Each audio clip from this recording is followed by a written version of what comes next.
Well, hello, David here. Welcome back to the channel.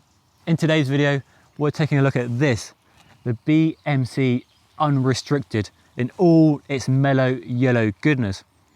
So my plan for the video is to go through some of the key features on the bike, give you my first ride impression based on one single ride, and then ask you what you think of it. So let me know what you think of the colour and the details on the bike in the comment section down below.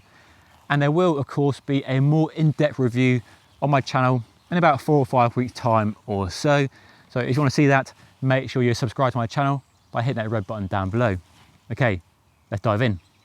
It's called the Unrestricted, or URS for short, which is a strange name, but it was launched about 2 years ago, and ever since I first saw the press release, it's a bike I've been really excited, really keen to ride. Some really interesting technology here, and it clearly borrowed bits from their mountain bike models and from their road bike lines in an interesting and quite fascinating fusion of the two that appears to offer everything you want in a gravel bike. Before we dive in though, what do you think of the colour? Mellow yellow? Let me know in the comment section down below. Personally, I think it looks really good, but I'd love to hear your thoughts on it. And for all those people complaining about boring black bikes, well, clearly BMC have been listening to your complaints, because this is anything but boring. So we have a full carbon fibre frame and fork with the company's quite distinctive design language of angles and sharp lines, which is a hallmark of a Swiss company going back to when they were founded 10-15 years ago, which has been softened over the years but still looks distinctive in a market of bikes that are starting to look the same. So I like the look of the bike, works for me.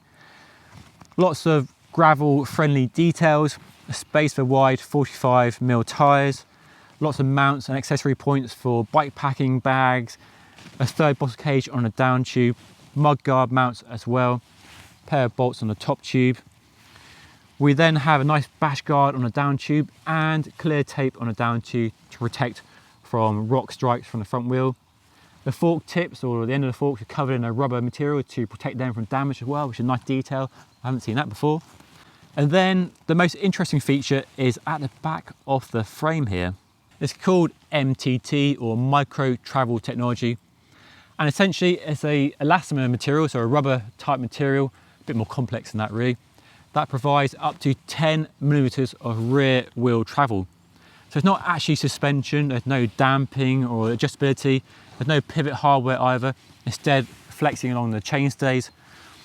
But it's simply a bump stop, if you want to call it that, that allows the back end to absorb some of the vibrations and impacts from riding over rough ground, roots, rocks and gravel and so on. So it looks very simple on the outside. Inside there are 2 rods rolling on sealed bearings that you can maintain a service from the end caps there, and covered in this elastomer material. So it's a technology they've used before on their mountain bike hardtails, where it offers a bit more travel and a bit more adjustment, but dialed back here on the gravel bike. And the idea is very simply to increase comfort and improve traction. There's also another feature on this frame as well. It's a D-shaped seat post, which is a very common feature on gravel bikes and road bikes, designed to increase the amount of flex available at the seat post. You might think it's a gimmick, and I'll admit I was a bit skeptical, but keen to try it out with an open mind, of course. So I went out at the weekend, and we've had a cold snap here, so it's freezing cold, and the mud was frozen solid. And I rode some of my familiar local gravel tracks, and I was expecting a rough ride because the mud was so rock hard. But the smoothness from this bike was incredible. I was absolutely blown away. I was shocked at how smooth this bike made some of the very rough tracks that in places feel like the Arenberg from Paris-Roubaix. So the comfort was incredible. The other factor as well, on some of the rough sections, it's so rough you have to stop pedalling, lift your weight off the saddle and use your legs as suspension. But with this bike, I was able to keep seated, keep pedaling, keep the power on these rough sections and go faster. So more comfort and more speed. It's a win-win really, isn't it? So I was very impressed. I mean, I was speechless, to be honest. I was not expecting it to be that good, and it really blew me away. One ride though, I hasten to add, so I'll continue riding it and see how my thoughts on it develop over that time. But first impressions are, yeah, very good. So that's the MTT. probably the key feature on this bike, but there are some other standout features. So let's move on to the rest of the frame and point out some other interesting stuff. At the front of the bike, we have an integrated stem solution, which is very common on road bikes and clearly borrowed from their Road Machine and Team Machine. So we have their own stem design, and the brake hoses on this bike go underneath the stem and into the head tube of the frame with a special flat-sided steer tube to allow space for the hose to go inside. Unfortunately, you can't put the gear cables through there because it's such a tight corner for them to go around, so that's external, so a semi-integrated front end if you want.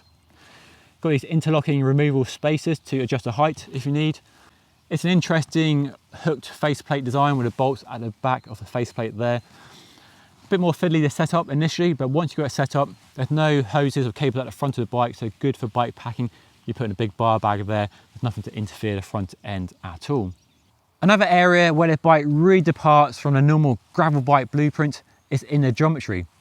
You might have spotted by now a very short stem, a diddy 70mm in length, which on a size large frame you might think is too short. But they borrowed a big page out of the mountain bike world, and we have a much longer front center. We have a slacker 70-degree head angle, and that with a short stem and a wide handlebar is designed to give you a much more stable, much more calm ride over high speed gravel and on fast descent when you're dealing with obstacles, roots and rocks and other hazards you might have to encounter. Those changes give a much longer trail figure as well, a whopping 77mm, which is about 10mm longer than most other gravel bikes. And the longer trail gives you a more stable, calmer steering at high speed. What we've seen happening in the mountain bike world, and this is one of a few gravel bikes to bring that idea to a drop bar gravel bike.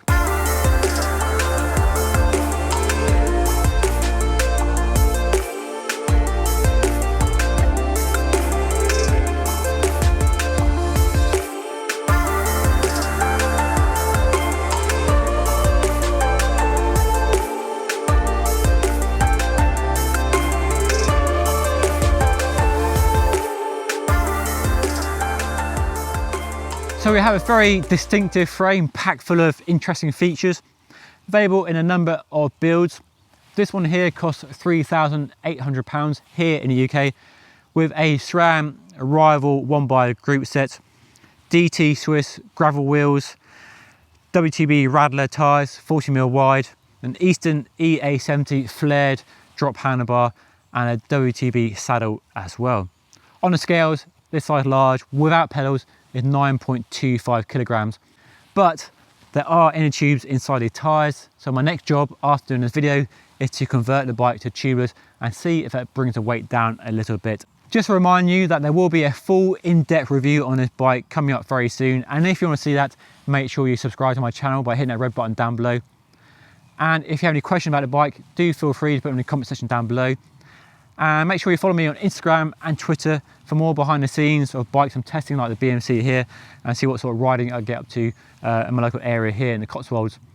But that's all for now, just a quick first look at the new bike. Let me know what you think down below.